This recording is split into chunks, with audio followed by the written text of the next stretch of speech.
Algebra Word Problems number 10b, several possible equations, multiply or divide. We've been doing word problems this whole playlist.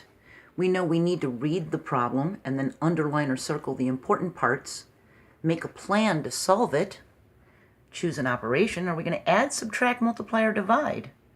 We're going to turn our unknown amounts into variables that make sense. What is it asking us to do? Make a table or draw a diagram if it's too confusing. That'll help. Then we write the equation or the expression. We find the solution or simplify the expression. And then we check the solution by plugging it into the equation to see if it fits. If it does, we're fine. So all algebraic equations are solved by using inverse operations. Addition will undo subtraction, and subtraction will undo addition. Multiplication will undo division, and division will undo multiplication. To solve for an unknown variable, we need to remove the same amount from each side of the equal sign so the variable is alone and isolated. You've got to think of it as a scale. It's got to weigh the same on each side.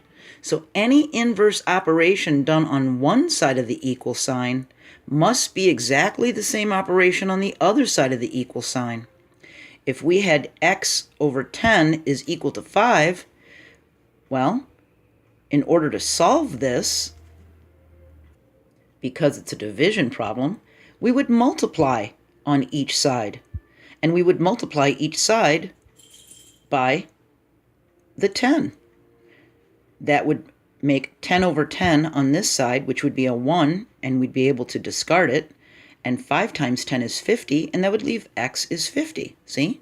Because the opposite of division, the inverse, is multiplication. So remember, we need to maintain our balance. Whatever we do on this side, we need to do on this side, okay? What if we saw this ad and it said, roses, $36 for a dozen, may be sold separately in single units. And you wanted to figure out how much a single unit was. What is the cost of one? You don't want a whole dozen.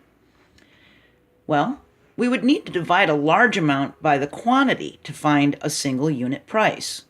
So if R was 1 rose, we'll have R for rose, there's several possible equations that could be written to find the value of R. So I know I'm using very, very simple equations and problems for this, but it's to get your brain thinking how to write algebraic equations, okay? So it could say anything. It could say 2,543,000, for a million of them, or whatever. So I'm using simple numbers to help us do this. So if we had a large quantity and we needed to divide it by another quantity to find a single price, we'd write it as the price for the dozen, and then R is our unknown unit price. See? So 36 divided by 12 is $3. Now this is the way that you learned it in 3rd grade. If you had a large amount like 36 and you could get, 12 of them for that 36, you'd want to know how much were each. You would just divide. But you can also do it as a multiplication problem.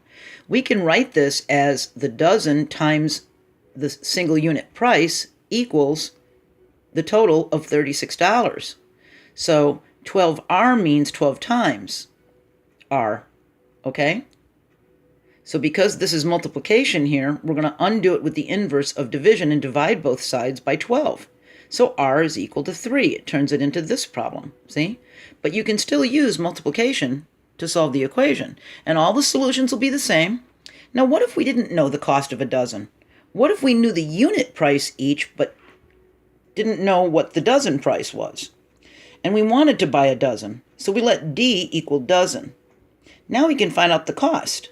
What we do is we put the D on the top as the numerator and the single unit cost down here, and that it equals that quantity. Or we could write it as the $3 times the quantity would be that total amount for the 12 of them. Or we could write it like this, except have the 12 as the denominator. See?